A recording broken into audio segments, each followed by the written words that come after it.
So welcome everyone. As Jan said, I'm Jean-Francois PREVOST, developer account manager in the Xbox team at Microsoft here in Singapore. And today I'll be talking about Kinect development, so casual Kinect. And since we have 30 minutes, I'll just get started right away. Before we get started, I just want to give a quick high-level information on where Kinect came from, what Kinect is about, and then we'll dig in the actual game development aspect of Kinect. So it was launched in the fall 2010, and we were very proud that we actually won a Guinness World Record as the world's fastest selling consumer electronics device. Thank you.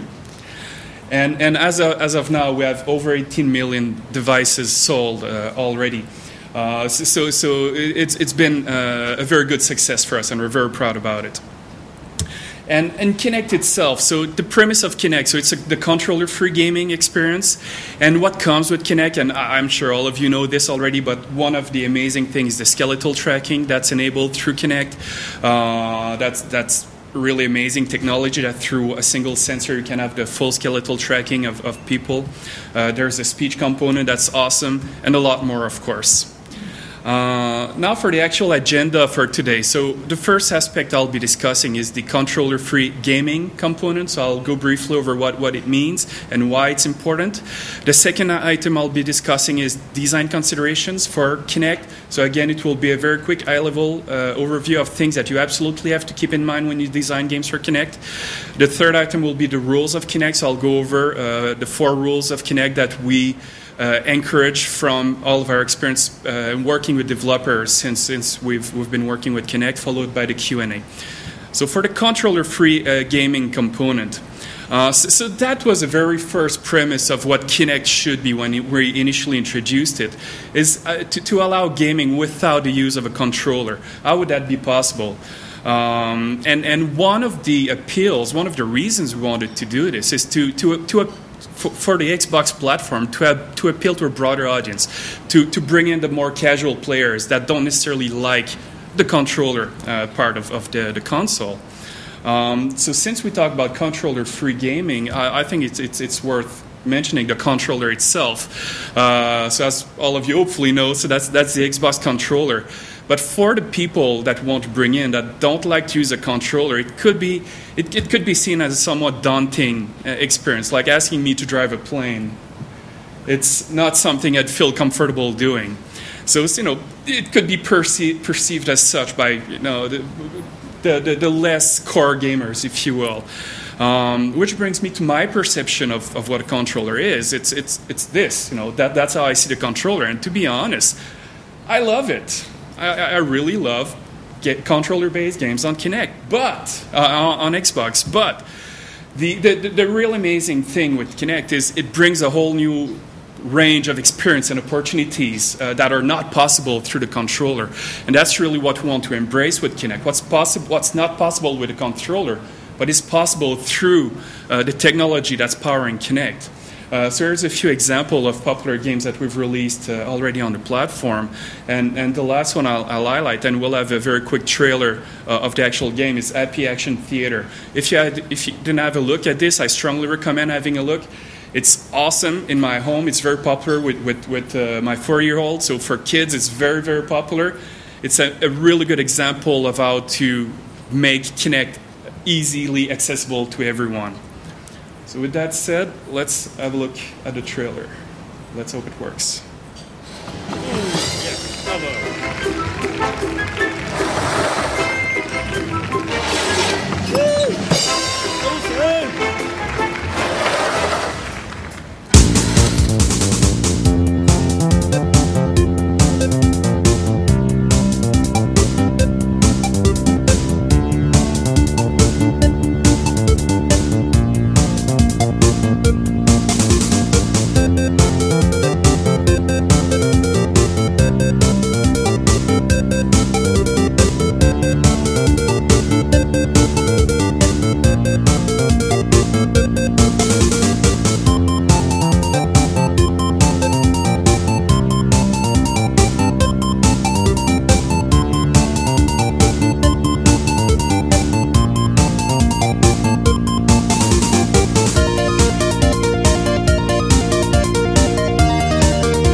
This is a good example of experiences that, so it's a lot of different experiences that are not possible with the controller. So, but through Kinect, it allows a whole new range of activities that can be fun for the whole family. Which brings me to the second point. So design considerations when you work for Kinect. So the first question that you need to ask yourself is, what do you actually need from the Kinect? Of course, there's a full skeletal tracking support. So using Kinect for all it is, and that's really my focus today. But there's other options as well that can suit your needs for a specific requirement. So we've added a seated skeletal tracking as well, and it's been used in a hybrid support with Forza 4, for instance, where you use a controller as well as using the Kinect sensor to improve your experience. And even some games use speech only. There's Mass Effect 3 that was just released, so using the speech component of Kinect to enhance your gameplay experience. And it's awesome. If you haven't tried it, use it, try it out. And even just in the dash, it's a really good experience. And before you start working on your Kinect game as well, there's a few design considerations that you should keep in mind. The first one is really to embrace Kinect. So you have to embrace Kinect for what it is. And one thing that we've seen on several occasions is developers trying to take their controller game and map it on Kinect, map a button action to a gesture. It can work, but it's not necessarily the best experiences from what we've seen. So a recommendation I have is really to embrace Kinect, and the best experiences will be built with Kinect in mind. The second point that I want to highlight as well before we get into the rules of Kinect is a testing component. So you'll have to be ready to prototype and test very early and very often. One thing that we like to reiterate and to tell to developers is good intentions are not enough. When you look at Kinect, you think you're going to have the best idea, but it's important to test it. So when you have your great idea, it's ready to be tested. When you actually do your test, just sit aside and let the player who's testing your game just sit aside and observe. If the player needs any explanation how to navigate the menu, how to play the game, there's something missing. So there's adjustments that are required to make the game properly Kinect enabled, if you will. So we have a challenge. So we don't have the controller, we don't have a start button. So we're trying to make a completely virtual interface.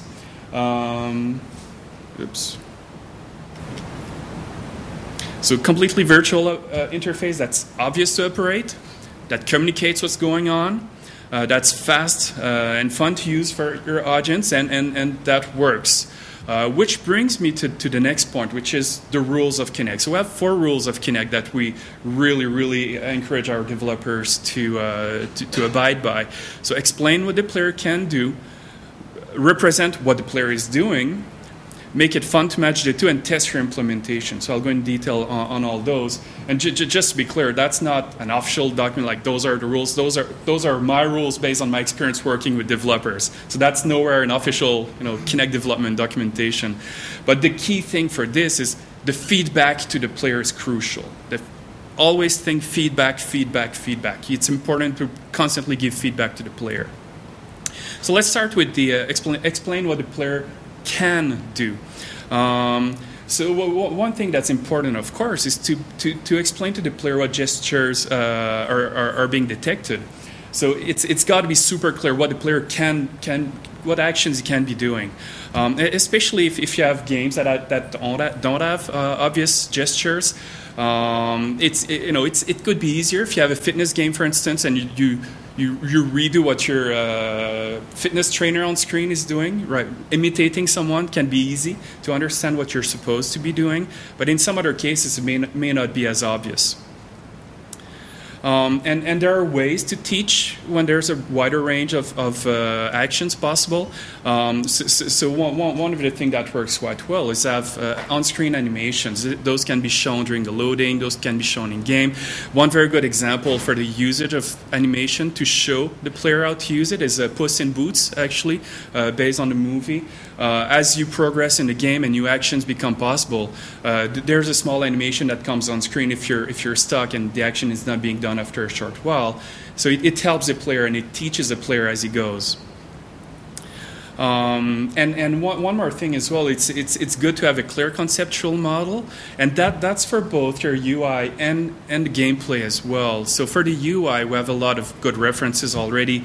We've seen the aim and hover mode that we have in the dashboard, for instance, a radial interface, cursorless swipe mode. So I won't go in detail with this today, but we can talk about it in more detail afterwards if you want. But the important thing is, no matter what you do, is does the player immediately understand how to use it? And for the gameplay as well. For instance, I absolutely know how to drive a car. So if it's a driving game, I'll understand what's expected to me if it's a driving game. But unfortunately, and I wish I had, but I've never seen a dragon. I don't know how to fly a dragon. So if your game is about flying a dragon, you may need to provide more assistance to tell the player what he can do. And one more thing, so in line with explaining what a player can do, it's important for him to know where he should be standing in front of the sensor. So again, as opposed to the controller, you have to be well positioned in front of the sensor for the game to work properly. So we have the play space indicator that's been used in a lot of our titles. So that's a really good way to help the player understand where he should be placed before playing.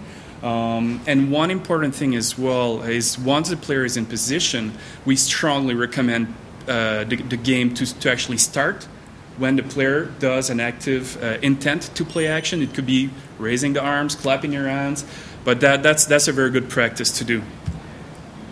And the other thing as well that should be explained to the players is, if there's voice controls, it should be obvious. There could be a microphone icon. It could be good as well to show when the game is listening, and for this, the Xbox dashboard is a good reference for this. The way the word identification is being processed, so that's a good reference to look at. And also for what can be said. So in a game, you can have different contexts, but you should try to restrain to less than 10 different actions that can happen at any one time. So you can have a different context for your menus, a different context for your gameplay modes, etc. And one more thing as well.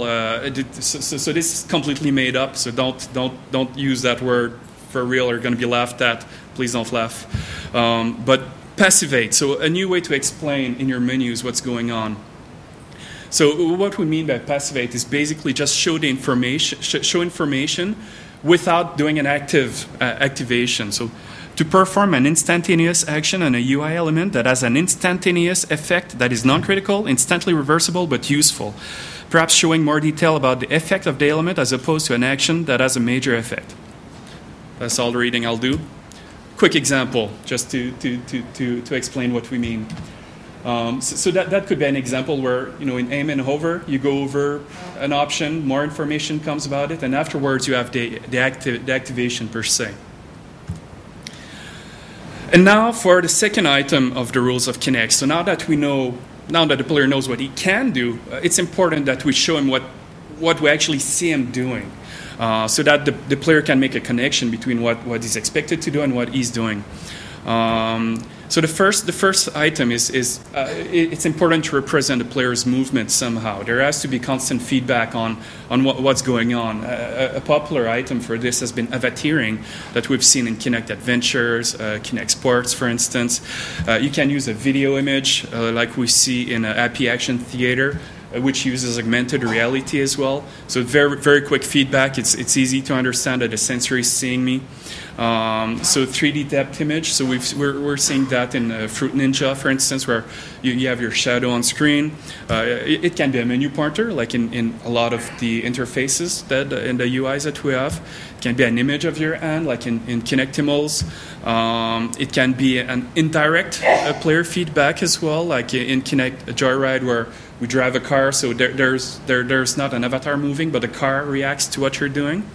Limb highlights, like we're seeing in Your Shape Fitness Evolved, for instance. So there's a lot of ways to represent what the movements of the player. And as part of the Kinect development, we have a Kinect UI review. And one really important rule that we can't stress enough is if you're ever in a situation where you don't know if the sensor is seeing you if the player ever wonders, is my sensor working, it's very wrong. So there should be constant feedback. If you're being detected, the player should know. So if you're asking the player to wave, and you're left-handed, and you only detect right-hand wave, so there should be feedback that something's being detected. The second item, going back to the play space information. So during the gameplay is very important as well to provide the actual play space information when the player is drifting out of the optimal space. And there are various ways to deal with it. You can pause the game, you can have on-screen text, you can bring back the play space indicator, you can have audio cues. And one thing is that for most games, the players will drift out of the play space, and I guarantee you, if you have children playing, they will absolutely drift out of the play space. So it's crucial to handle the play space information, the play space feedback in game as the players play your game. And to my next point, making it fun. So it's a game, right? We're making games, so we should be making it fun. So it should be part of part of everything in our game to make sure that the user has a fun experience. So it's important to avoid frustration, delay, and fatigue. So unfortunately, I only have 30 minutes today, so I could talk a lot more about this specifically. But just one example I like to bring up from my personal experience. If you play Child of Eden, for instance, for the fatigue aspect, so you actually have two different weapons in Child of Eden if you haven't played it. So you have a missile and you have the gun, but only one mode can be used at one time. So it's one weapon is right arm, the other weapon is the left arm. So just the fact that you can keep an arm by the side of your body while using the other arm, it's resting. So it's actually a very good practice, a very good example of how to manage fatigue in a game. And something as well, something that's strongly recommended. You should be playing other Kinect games, and it's important to know what you like. What's working in the other Kinect games, and also what you don't like, and improve on it. Make sure your experience is better. So we've only seen the tip of the iceberg still with Kinect. So we're always looking for the new things that we haven't seen yet. Another thing to make it fun is just get to the game quickly. So we strongly recommend to skip unnecessary menus. Just make your menu flow as streamlined as possible. Just get to the action as quickly as possible. Get to the fun. Get to the fun part. If you have videos, make them skippable. If you have tutorial, it's recommended to make them optional. So just get to the game quickly. And speech is fun. So is it the fastest UI of all? Speech is awesome. If you haven't tried it, it's really, really cool. It works. There's a bit of magic when you use it for the first time, and it works. And there's one drawback with speech, however, is it does not support all languages yet. So it should add to your experience, but it should not be mandatory to your experience. But speech is awesome. And then testing your implementation. So again, good intentions are not enough. Your UI will have problems, I guarantee you. The good thing is the biggest issues will be easy to identify. And again, to repeat, if you have other people testing your game, the testers are not like you. Learn from what they do. Like if you have an example of throwing a ball, again, if I'm left-handed, but the game code only detects right-handed throws, well, testing it may make you see that, well, I should broaden my case to support both hands, for instance. And to really test your UI, just have someone try your game, sit down and don't talk. If you need to explain anything, if the player cannot figure out how to navigate, then there's something missing and there's more feedback needed. And odds are good that the player is right and you may be wrong. And just a reminder, you will not be in the customer's house when they buy your game. So just keep that in mind as you develop your Kinect game. And for the Q&A, I think on time I'm doing good. Great. So if you have any questions, you can please feel free to email me. I'll be outside here as well in the hallway if you want to talk with me right now. So jprevost@microsoft.com is my email. Feel free to contact me. And if you want to read more about Kinect, I strongly recommend that you go to microsoftgamefest.com. So we had Microsoft Game Fest last July, a lot of content for Kinect, specific content that's available there, a lot of great resources. So there's a wealth of information here as well to complement what I've shared with you today. So that's it for me, and I'll take the questions.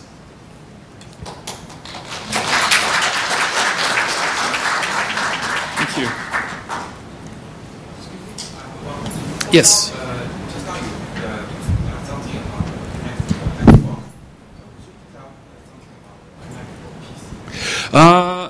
So the question is, what about Kinect for Windows? So Kinect for so I support the Kinect for Xbox myself. If you go at I don't remember the site exactly, but there's a Kinect for Windows website. So it's readily available. You can download it today. And recently they released the commercial version as well. That's available for commercial purposes.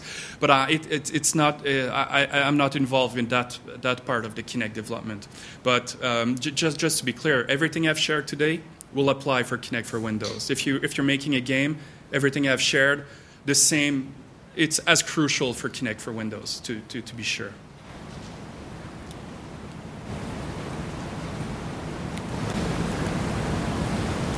Any other questions? One more, come on. No? All right, well,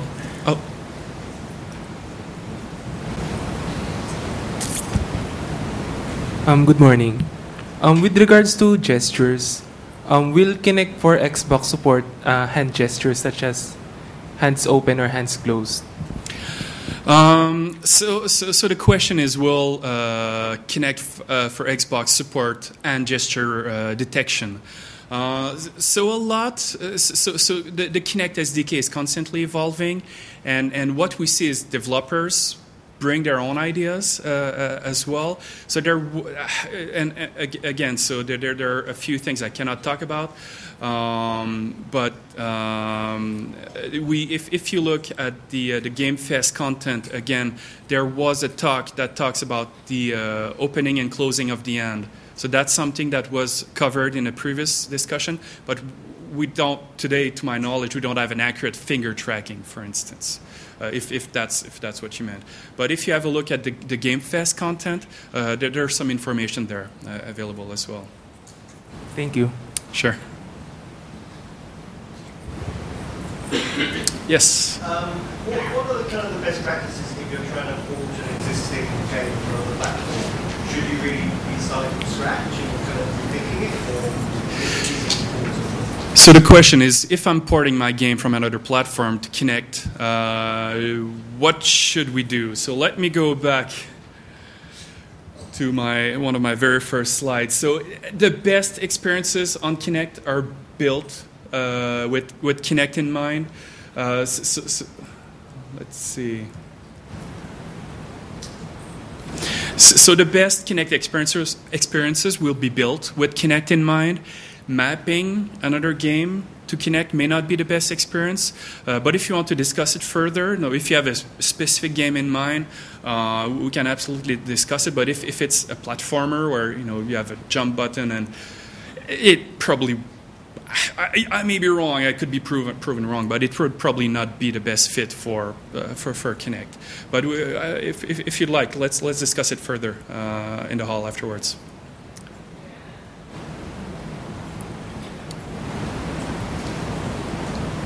And on this, I'm out of time. Thank you very much.